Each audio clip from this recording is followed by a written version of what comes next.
Je suis dépité. Je viens de tourner une vidéo absolument incroyable dans laquelle je vous expliquais pourquoi j'aimais beaucoup Avengers 2. Et en fait, je viens de me rendre compte que l'appareil photo ne tournait pas. Oui. Parce qu'il faut savoir que là, je suis tout seul, dans mon appartement. Il n'y a personne qui fait le cadre, il n'y a personne qui fait la lumière. La lampe tient sur une carafe d'eau et l'appareil photo sur une boîte de Nesquik. Non, ceci n'est pas un placement produit. J'ai un peu les boules. J'espère que je suis net. J'ai pas envie de recommencer 25 fois cette vidéo. Bon, alors, ce que vous allez voir, c'est un résumé de la vidéo que vous ne verrez jamais. Donc j'ai expliqué plein de choses. J'ai expliqué par exemple que j'avais fait un plan pour essayer de faire une émission construite. J'ai expliqué pourquoi ça s'appelle... Je ne sais même plus comment cette émission s'appelle. C'est pas moi, j'étais au cinéma.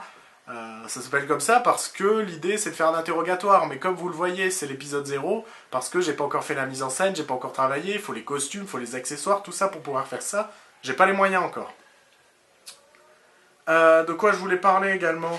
Il y a plein de choses dont j'aurais voulu vous parler. On va faire vite. On va faire vite. De toute façon maintenant on est obligé. J'ai parlé 25... Il faut savoir que j'ai parlé 25 minutes sans savoir si ça tournait. Quand j'ai découvert que ça tournait pas, j'ai eu les boules. Mais tellement, tellement. J'espère que je suis net, j'espère que la lumière est bonne. Voici le résumé de la vidéo que vous auriez dû voir. Le premier Avengers, j'aime pas trop. Moi, ce que je préfère, c'est Iron Man, mais de loin. Parce que Robert Downey Jr., il fait le show. Et c'est vraiment génial, quoi. C'est drôle, c'est dynamique, il y a de la pure action. Avengers, c'est 1h30 de on attend, on s'ennuie un peu. Et 30 minutes de ouais, ça c'est cool, c'est cool. C'est ce qu'il aurait fallu faire tout le long du film. Faut arrêter Joss Whedon. Je t'aime bien, mais des fois je te déteste. Voilà, ça c'était la partie sur Avengers. Ensuite, j'ai expliqué que dans ces vidéos, j'allais spoiler énormément. Donc pour ceux qui n'ont pas vu Avengers 2, partez tout de suite. Ce que j'expliquais aussi, c'est que ces vidéos sont faites pour les vrais de vrais. Ceux qui peuvent regarder des gens qui font juste un vlog où ils se filment en face cam, juste pour expliquer la raison pour laquelle ils aiment le film. Pas de mise en scène, pas de gros gags, pas de sketch, juste moi en face cam, quoi. En train d'expliquer les raisons pour lesquelles j'aime le film. Pas de montage cut, rien. Donc si vous n'avez pas ça, partez tout de suite. Si vous n'avez pas vu Avengers 2, partez tout de suite. Parce que je vais spoiler lourdement. Je le sais, puisque j'ai déjà tourné cette vidéo. Alors, Avengers 2. J'ai beaucoup aimé. À ma grande surprise, j'ai beaucoup aimé. Et étonnamment... Parmi les gens avec qui je suis allé voir ce film, j'étais le seul à avoir beaucoup aimé ce Avengers 2. Pourquoi j'ai aimé? Parce que c'est une évolution, c'est une amélioration de ce qu'est le premier Avengers. Pour moi, tout ce qu'il avait raté dans le premier, il a tenté de le réparer dans le deuxième. Je dis bien tenté parce qu'il y a aussi des ratés là-dedans. Une des choses qu'il a su vraiment mettre en place et qui était ratée dans le premier, pour moi, c'est cette sensation de groupe. Le premier Avengers a le défaut d'être Iron Man, Thor, Captain America, les autres, contre Loki. Là, non. Tout le monde est présent et tout le monde a sa petite histoire. Et je dirais même que les personnages secondaires du premier ont plus d'histoire que les autres. Captain America, Thor n'ont pas vraiment de background dans celui-là. Enfin si, ils ont de background, ils ont eu leur propre film. Là, clairement, Joss Whedon a cherché à développer Hawkeye, non, pas Scarlet Witch, à chaque fois je me fais avoir, Black Widow et Bruce Banner. Hawkeye, on apprend plein de choses. On apprend sa vie de famille, on découvre un mec un peu cynique. Il fait plein de choses, il est là dans les scènes d'action, il est là tout le temps, il fait des trucs. Il existe dans ce film, il n'est pas juste spectateur. Dans le premier, c'était un spectateur, moi il était à côté de moi dans la salle quand j'ai vu le premier. Là, il était à l'écran. C'était cool. Black Widow et Bruce Banner ont cette fois leur vraie petite histoire d'amour qui casse pas trois pattes à un canard, hein. Elle est pas incroyable, mais elle a le mérite d'exister, elle est plutôt cool et ça aide à développer les personnages. Autre chose qui aide à développer les personnages, vous n'êtes pas sans savoir que ce film introduit le personnage de Scarlet Witch qui a le pouvoir de faire vivre aux gens leurs propres cauchemars. Et donc dans ce film, il y a quelques séquences de rêves, je crois qu'il y en a 3 si je ne fais pas d'erreur, qui sont plutôt cool, franchement, même visuellement. Celle de Black Widow est plutôt riche. C'est Joss Whedon qui essaye de faire du Ingmar Bergman. Attention, ne m'insultez pas, il fait pas du Bergman. Il essaye de faire du Bergman. Je compare pas du tout les deux, c'est incomparable. Et ces scènes de rêve, en fait, aident à développer le personnage. On apprend le passé de Black Widow. Ça crée un fond à ces personnages qui étaient pour l'instant creux, et c'est un vrai progrès par rapport au premier. Le fait que ces personnages existent plus vient renforcer cette cohésion, vient renforcer ce sentiment d'appartenance à un groupe, et ça fonctionne aussi parce qu'il y a ce qui va faire râler la plupart des gens. Moi, ça a fait râler mes potes avec qui je suis allé le voir. Il y a ces scènes de rien. Ce que j'appelle ces scènes de rien, c'est ces scènes de la vie quotidienne dans laquelle la première qu'on voit arrive au bout d'une demi-heure du film. Ils sont en soirée. Puis ils se font des vannes. Puis ils se font ce que j'appelle moi un concours de beats dans lequel ils essayent de savoir qui est-ce qui arrivera à soulever le marteau de Thor. Il y en a plusieurs dans ce film. Il y a aussi quand les Avengers se retrouvent chez Hawkeye. On découvre qu'il a une vie de famille, qu'il a des enfants. Et là-dedans, ils vont s'engueuler, ils vont tomber amoureux, ils vont se chahuter comme des gamins. Et c'est ça qui est bon. C'est ça qu'on a envie de voir. Moi, je le comparerais, et là ça va faire rire parce que je vais faire écho à ma première vidéo, je le comparerais clairement à Fast and Furious, et ce sentiment de famille qui existe vraiment dans Fast and Furious, et il existe aussi dans ce Avengers, et c'est cool. Dans celui-là d'Avengers, pas dans le premier. Revoyez le premier, vous verrez que il n'y a pas une vraie cohésion dans le groupe. L'autre point positif, c'est que tout tourne autour des Avengers. Et ça renforce l'idée de groupe. C'est Tony Stark qui va créer le méchant du film. Oui, j'ai oublié de dire, je résumerai pas le film. Je considère que vous l'avez vu.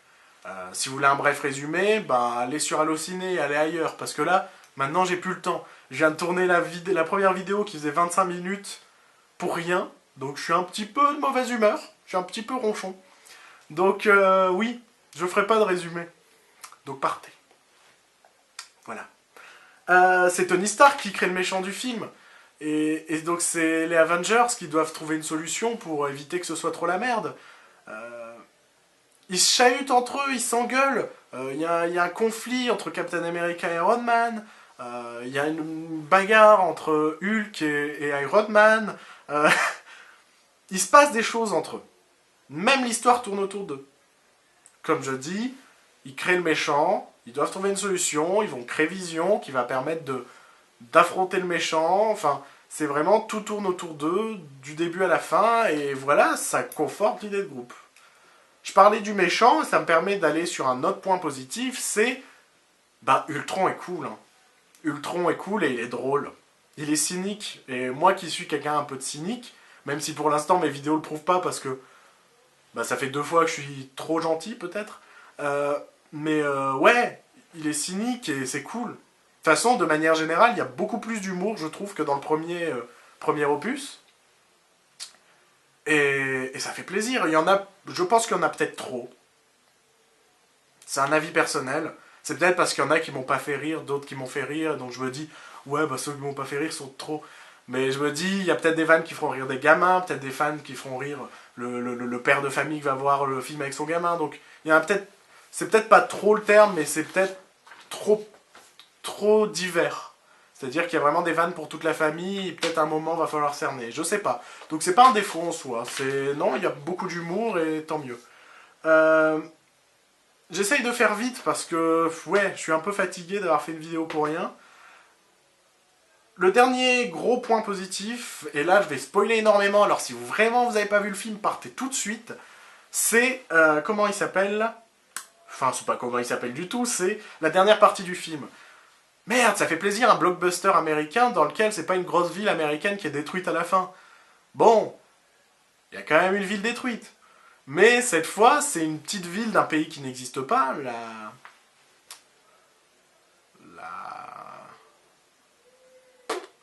l'Ukraine.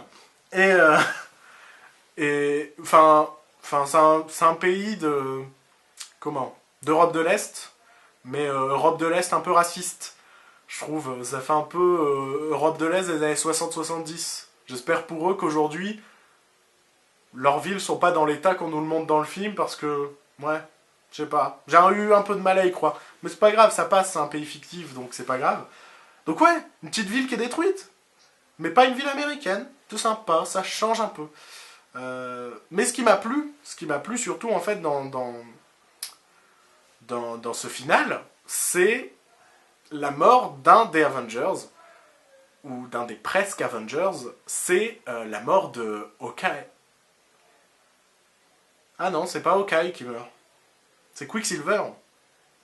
Ouais. Le personnage qui vient tout juste d'être introduit meurt. Et, et Joss Whedon est une enflure parce que... Enfin, c'est pas une enflure, c'est juste que je me suis fait manipuler. Et j'adore ça, en fait, me faire manipuler. Elle est très bizarre, cette phrase. Parce que le film est structuré de manière à jouer avec des clichés. Et ce qu'on veut nous faire croire, c'est que Hawkeye va mourir. Et j'y ai cru, mais tellement. Il y a une scène où justement, on va chez Hawkeye, on découvre qu'il a une femme et des enfants. Donc je fais, oulala, c'est pas bien, on nous montre sa famille. Et il fait des projets avec sa femme, il dit oui, ben, quand je reviendrai de cette mission, je reconstruirai la véranda. Et je me dis, oh là là, tu vas jamais la réparer cette véranda. Je voyais même la fin où les Avengers se rassemblaient pour réparer la véranda en hommage à Hawkeye. Et ben non, c'est Joss Whedon qui se foutait de ma gueule. Et c'est Quicksilver qui meurt. Et Quicksilver meurt en sauvant Hawkeye, qui était en train de se sacrifier. Donc tout était fait pour dire oh, Hawkeye se sacrifie, il va mourir. Et non, Quicksilver vient le sauver, c'est lui qui se prend les balles à la place. Et en plus, ce qu'il faut savoir, c'est que la catchphrase de... Enfin, ce que vous savez déjà, j'espère, puisque sinon, là, je viens de vous spoiler tout le film. La catchphrase de Quicksilver, c'est... C'est quoi, déjà? Tu l'as pas vu venir, celle-là. Et je pense que quand il le dit au moment de mourir, puisque c'est la dernière phrase qu'on va entendre de sa bouche, bah... C'est pas Hawkeye, en fait, à qui je sais plus faire de phrase. On sent que je viens de faire tourner une vidéo. C'est pas Hawkeye à qui il la désigne. C'est pas Hawkeye qui le désigne par cette phrase. J'ai un peu sauvé les meubles. C'est les spectateurs. C'est Joss Whedon qui dit aux spectateurs haha, vous êtes fait avoir. Ouais, je me suis fait avoir et j'ai aimé ça. Elle est aussi bizarre cette phrase. Puis après, c'est pour des raisons d'argent hein, que Quicksilver meurt. Faut savoir que les droits appartiennent à la Fox et ils les ont un peu... Ils ont trouvé une entente pour que Quicksilver apparaisse dans un film, à condition qu'on parle pas de mutants, qu'on parle pas de Magneto, qu'on parle pas de tout ça, puisque faut savoir que Quicksilver vient de l'univers X-Men. Et donc c'est pas une surprise qu'il lui arrive quelque chose à la fin. Moi je pensais juste qu'il allait partir, mais qu'il le bute comme ça. Surtout qu'après, bah, sa sœur Scarlet Witch pète un plomb et ça fait développer le personnage. Et je me dis ah, il se passe des choses vraiment dans ce Avengers. C'est cool. C'est vraiment cool. Donc voilà, ça c'est la fin des points positifs. Mais je vous rassure, il reste très peu de choses à dire sur le film. On va passer très rapidement sur les défauts. Parce que oui, j'ai pas du tout expliqué la structure. Ça c'est le défaut d'avoir fait une vidéo avant qui n'a servi à rien. C'est que dans l'autre, je présentais tout, mais je vous jure, mais genre je pense passer bien 5 bonnes minutes à expliquer ce qu'était le concept de c'est pas moi, j'étais au cinéma. Après, j'expliquais vraiment tout, et là, je suis en train de résumer ce que j'expliquais. Enfin bon, tant pis, hein, on fera avec. On va passer aux défauts. J'en parlais juste avant, pour moi, le gros défaut du film, c'est un peu Quicksilver et Scarlet Witch. Les personnages sont pas mauvais. Non, ils sont pas mauvais, ils sont plutôt intéressants. Mais j'arrive pas à savoir à quoi ils servent. En dehors des rêves qui permettent de développer un peu les personnages dits secondaires, qui était en tout cas secondaire dans le premier Avengers, non, Quicksilver sert à rien à part dans les scènes d'action, donc est-ce qu'il était vraiment important de faire ce contrat avec la Fox pour avoir Quicksilver dans un film? Je sais pas. Mais ils sont pas nuls, c'est juste qu'ils sont pas très intéressants. L'autre souci aussi, c'est que Quicksilver, on connaît aussi la version de X-Men Days of the Future Past, et que leur version est beaucoup plus cool. Tout le monde se souvient de cette scène où Quicksilver court sur les murs, quoi. Elle est vraiment géniale. Là, dans leur version, c'est Flash un peu. On voit un mec qui court et qui fait des traînées derrière lui. Ouais. Il y a peut-être 2-3 plans sympas. Il y a un plan où il défonce tout le monde et ça fait un truc un peu arrêté dans le temps, assez joli. Ouais, c'est sympa. Ouais. C'est pas ouf. Donc ça, c'est un des premiers défauts du film, déjà. L'autre défaut... Tiens, j'avais oublié un défaut dans la vidéo précédente. Vous allez avoir un défaut supplémentaire. L'autre défaut sont... C'était pas un défaut à l'origine, mais il en a fait un défaut. Toujours dans cette idée d'amélioration, on pouvait reprocher un peu à Joss Whedon hein, le manque de créativité dans la mise en scène. Donc pour celui-là, ça se voit qu'il est conscient que la scène qui a le plus marqué dans le premier Avengers, c'est le fameux plan séquence, dans lequel on voit tous nos héros se battre dans New York. Non, c'est peut-être pas New York, hein, je dis peut-être une grosse bêtise. Et ben, dans les 30 premières du film, il nous refait au moins 3 plans séquences. L'intro du film, c'est un plan séquence assez cool, je dois reconnaître, c'est sûr. Un plan séquence où on voit nos héros se battre dans les bois. C'est sympa. C'est sympa. Ça finit même sur un money shot hyper classe qui était dans la bande-annonce. C'est très cool. Donc le premier, ça va. Puis on en a un deuxième où cette fois on est dans le jet et il sert à rien. On est dans le jet et on passe de l'un à l'autre et ils se remettent de leurs émotions après cette bataille. Puis, on en a un troisième. Tout ça dans les 20 premières minutes. Et première demi-heure, on va dire. Dans lequel l'armée d'Iron Man rentre. Voilà, ils rentrent. Donc on les voit arriver dans la tour Avengers, puis on passe dans le labo avec la caméra, elle traverse des vitres, oh là là, effet qu'on a déjà vu 50 000 fois. C'est pas très intéressant. Ça en devient lourd. Oui, dans le premier c'était cool. On refait pas ça 3 fois, ça devient lourd. Il nous en refait un vers la fin du film, mais qui pour le coup est cool, qui a aussi un money shot, c'est les Vengeurs, qui sont encerclés par les clones d'Ultron. Ouais, c'est cool ça. Ça c'était cool. Un beau money shot, un beau plan séquence. Ouais, celui-là j'approuve. Comme le premier je l'approuve aussi. Hein. C'est juste l'idée que on sent que les fans ont aimé, donc il va le refaire 20 fois quoi. Dernier défaut, celui que l'autre vidéo n'avait pas, enfin la vidéo qui n'a jamais existé, et j'espère que celle-là existe. Si j'ai pas filmé, j'ai les boules, parce que là ça voudrait dire que je tourne une deuxième fois cette vidéo pour rien. J'espère que j'ai mis une carte mémoire. J'espère que je suis net. J'espère que la lumière est bonne. J'espère que je suis bien cadré. Oh là là, catastrophe. Le dernier défaut pour moi, c'est qu'il n'y a pas de thème musical fort. Je n'ai retenu aucune musique et c'était déjà mon souci avec le premier Avengers. Je suis incapable de dire le thème d'Avengers. Tu me dis quel est le thème de Star Trek Into Darkness par exemple, je sais que c'est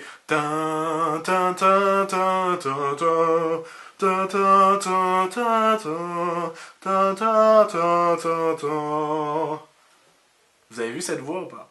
Je peux vous faire Pacific Rim aussi. Enfin voilà.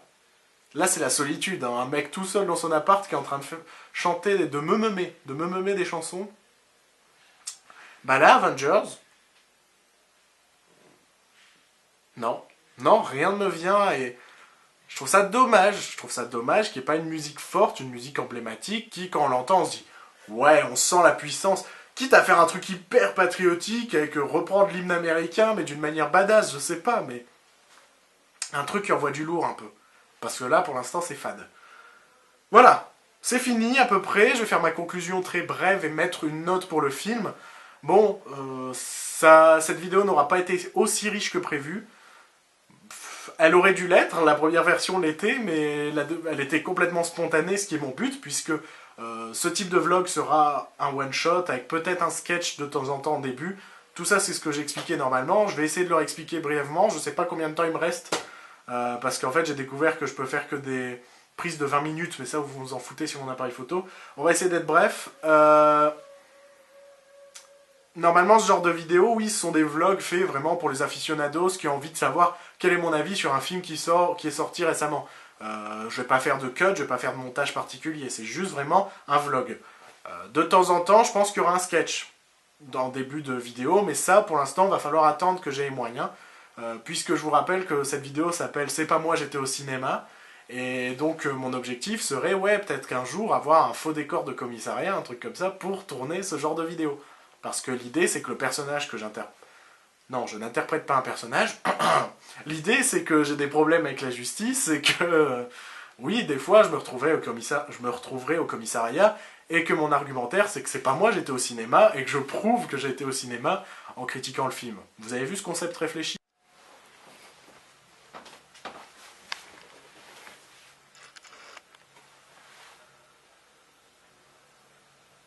Oui, oui, bon. J'ai parlé bien plus de 20 minutes, donc oui, on a été coupé en pleine phrase. Décidément, cette vidéo aura été un fardeau à tourner.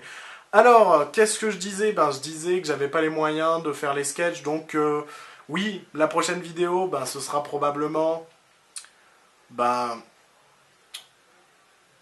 0.1 ou un 0.2, parce que j'aurai pas encore les moyens de faire les sketchs, donc ça restera pour l'instant ce format un peu plus simple, jusqu'à ce que j'ai les moyens et le temps aussi de bien mieux préparer cette émission.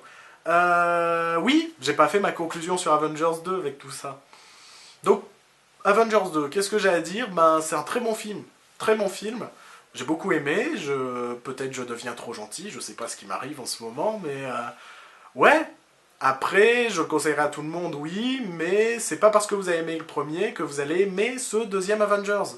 Si vous êtes là pour trouver de l'action, et encore plus d'action, vous allez être déçu. C'est une évidence, vous allez être déçu. Moi, ce qui m'a plu, c'est qu'il est plus mou, étonnamment, que le premier. Il y a plus de... Ouais, on prend plus le temps de présenter les personnages, et merde, c'est une bonne chose. C'est vraiment une bonne chose pour un blockbuster de présenter ses personnages. Donc, en conclusion, bah, je lui mettrai quand même la note de 8 sur 10. Hein. J'ai vraiment passé un bon moment, je me suis pas ennuyé. J'avais des grosses réticences qui ont complètement disparu. Et ouais, 8 sur 10, qui est une bonne note. Après, ça reste un divertissement, faut pas non plus... je mets pas un 8 sur 10 à Avengers 2 comme je mettrais un 8 sur 10 à un Wes Anderson ou un truc comme ça. Non, c'est pas le même style de 8 sur 10. Ça, c'est plus un 8 sur 10 de... Ouais, pour un divertissement, bah, je me suis pas ennuyé. Donc, la vidéo va s'arrêter là. Il faut savoir que ce que vous savez pas, c'est que c'est la troisième fois que je fais cette conclusion. Parce que j'ai déjà fait une autre prise avant celle-ci que vous êtes en train de voir. Mais j'avais encore oublié de faire ma conclusion sur Avengers 2. Donc c'est au moins la troisième prise, j'en peux plus.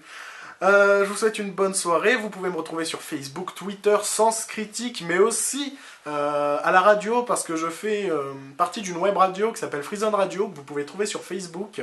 Le vendredi soir, je présente une émission qui s'appelle Écran d'arrêt à 21h, dans laquelle on parle de cinéma. Et je suis entouré d'une bande de génies, enfin des maîtres de l'humour et du cinéma. Et c'est vraiment un plaisir de présenter cette émission chaque vendredi. Je vous dis à la prochaine dans probablement un C'est pas moi j'étais au cinéma 0.2, qui sait. D'ici là, portez-vous bien, mangez des omelettes, je sais pas pourquoi. Attendez-vous à de l'improbable, souvent en phrase de conclusion, je ne sais jamais quoi dire. Allez au cinéma. Ouais. Bah attendez, je vais la refaire propre, comme ça... propre. Le mec, il est minuit et demi, il est fatigué, il a des cernes comme ça, il a le teint chelou, il a une migraine, il est mal rasé, il est mal coiffé, et le gars il dit je vais faire propre. On aura tout vu. Il est temps que je concluse et... que je conclue. Le mec qui essaye de faire propre, il parle pas français. Il est temps que je mette un terme à cette émission et que je ne vous dise plus qu'une seule chose. Allez au cinéma.